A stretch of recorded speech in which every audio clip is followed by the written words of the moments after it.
What's good, y'all? What's good, Real Talk Squad? This is Miles, and you're listening to Real Talk with Miles Johnson, where you know I always keep it real. Let's get right into it, man. I apologize for the setup. I apologize. Let me just explain myself first before I get into this episode, right? I went back to Philly. I'm in my pop's office. I asked my friend for a mic. I got the mic. Now, is the mic connected? No, it's not. This Focusrite stuff ain't working. But I'm like, shoot, I post episode since the Sixers, lost in Game 7. And now we're in the Eastern Conference Finals. Game 7 tomorrow. I have to post the episode. I have to. So again, apologies for, the equipment issues and all of that. But I'm going to give y'all this content. I'm going to always keep it real with y'all. Now, let's get right into it, bro. The Heat were this close. 0.3 seconds away from getting to the NBA Finals. Now, Jimmy Butler, he said he guaranteed after Game 5, what did he say? We will win Game 6. Well, he was wrong about that. But when he was counted on, when they needed Jimmy Butler to close, he closed. An and one with 55 seconds left, making 3 out of 3 free throws to put the Heat up 1. What did he say? Only one stop. Only one stop. They got the one stop, but what happened? The Celtics got the luckiest bounce in NBA history. It's the luckiest bounce in NBA history. Literally, if the ball bounces the other direction, the Heat are in the finals. The luckiest shot, and I won't say the luckiest shot. The luckiest shot is the Kawhi shot. But honestly, bro, if I'm really thinking about it, that Derek White shot that he made is the luckiest shot in NBA history. Because if that ball bounces literally anywhere else on the court, the Heat are going to the finals, bro. Like, you could say that the Kawhi shot is one of the luckiest shots in NBA history, but Kawhi, he knew what he was doing. Step back, it bounced, but this is a guy that can shoot the ball, shooter's touch, he makes it. But this is just pure luck. Now, many teams in this position would fold. Many teams would be like, yo, we were 0.3 seconds away from getting to the finals. Right? And they would be like, just give up in Game 7. The Heat are too mentally tough for that.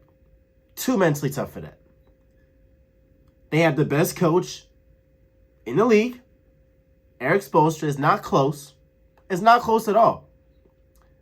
They Jimmy Butler, the best closer in the game. Yeah, not a question. And they got some dogs on their team. Gabe Vincent, a dog. Max Strus, a dog. Kyle Lowry, a dog. Right? Bam Adebayo, a dog. Jimmy Butler, a dog. And what should concern Boston? Jason Tatum had 31. Jaylen Brown had 26. They were both efficient. Jimmy Butler had 24 points on 5 of 21 shooting. And they would have won if it wasn't for the luckiest shot, luckiest bounce in NBA history. So I'm saying this all to say, the Heat, yes, they can walk away from this and be like, man, we were right there. We had it in the bag. But they can also take from this is like, heck, our best player played basically his worst game of the series. Do I expect Jimmy freaking Butler to fold in Game 7? Y'all know this man's name?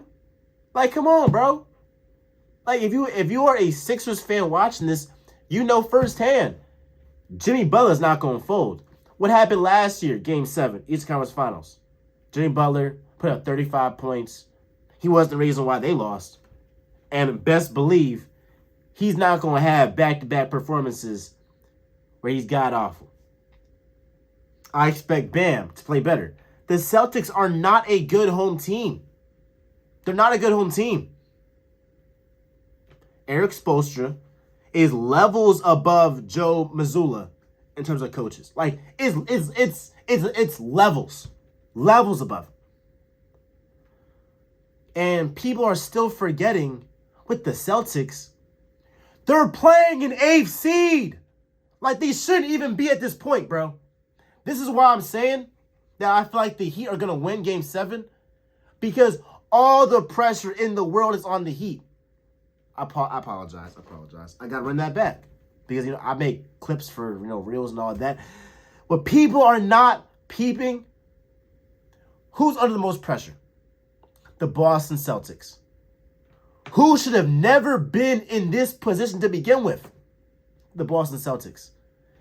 This game, if we're just talking about talent, this series should have been over in 5 games max. 5 games max. So the fact that the Heat were up 3-0, the Celtics should be ashamed of themselves. Ashamed of themselves. So, regardless of who wins this series, they're getting waxed by the Nuggets because the Celtics are too inconsistent and the Heat are not going to be able to contain a guy like Jokic, and Bam probably going to get in foul trouble. It's just going to be bad all around.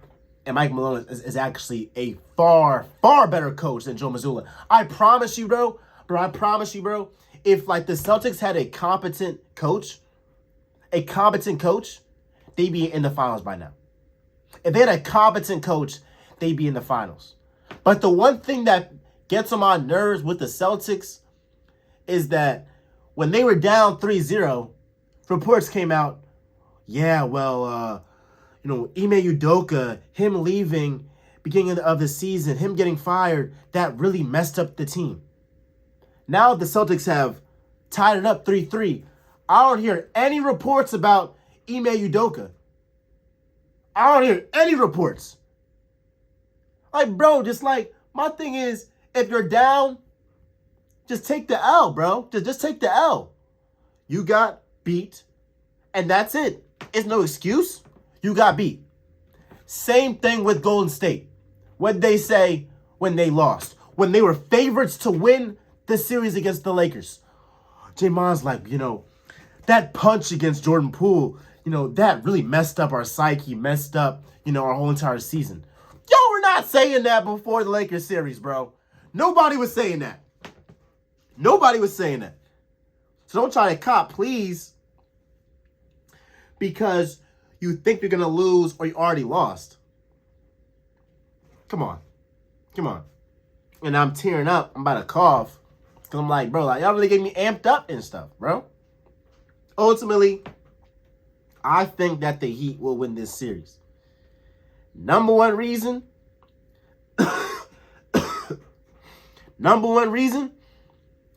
Jimmy freaking Butler. Number one reason. Second reason, Eric Spoelstra. He will have his team ready to play. Jimmy and Eric Spoelstra will have their teams ready to play. That's a fact. It's a fact. Right? I just think that the Celtics are too inconsistent. And for all you Boston fans, let's just say hypothetically the Heat lose this series. Let's say y'all become the first team to come back from 3-0 down. Right? Y'all are going to get waxed by the Nuggets. Y'all had problems with Embiid. Off one leg. Off James Harden, who's inconsistent as you know what. What's going to happen when you face the best player in the league, the best duo in the league? I ain't going to lie. The Nuggets are going to beat the Celtics in 5 games. You can book that now. You can book that now. So as a Sixers fan, I kind of hope that the Celtics, beat the Heat and get to the finals just to get waxed by the Nuggets. That would be beautiful. Just like the Sixers fan in me, I would just love that. I would love that. But I don't think it'll even get that far. Because I think that, you have, some guys like Jimmy Butler, Eric Spoelstra, and that Heat culture, they will be ready to play. And I trust them with the chips on the line more than I trust the Boston Celtics. When has there been a time, I'm not talking about that lucky bounce. When has there been a time that the Celtics have won a close game? They've all been blowouts. Bro. All been blowouts. You feel me? And best believe it's going to be a bad look for the Celtics if they lose against the Heat, the 8th seed, bro. Without Tyler Hero, without Victor Oladipo. It's actually sad. It's actually sad that they're actually at this point. So, that's pretty much all I really got to say. I mean, ultimately, the pressure's on the Celtics. And the Heat are playing free. Because they should not be here in the first place. Facts. That's what I'm telling. If I'm Eric Spoelstra, if I'm Jimmy Butler, I'm telling my team, yo, we literally were in the playing game. This team is the 2nd seed in the conference. And we have taken into 7 games. After we lost the playing game, the first one. So right now, everything now is just cherry on top. Our season's good. Facts. So, I'm interested to see what happens in Game 7. But, the Sixers fan in me is going to be rooting for the Heat and Jimmy Butler to get this done. Be sure to like, comment, subscribe, do all that jazz. And with that being said, y'all, I'm out.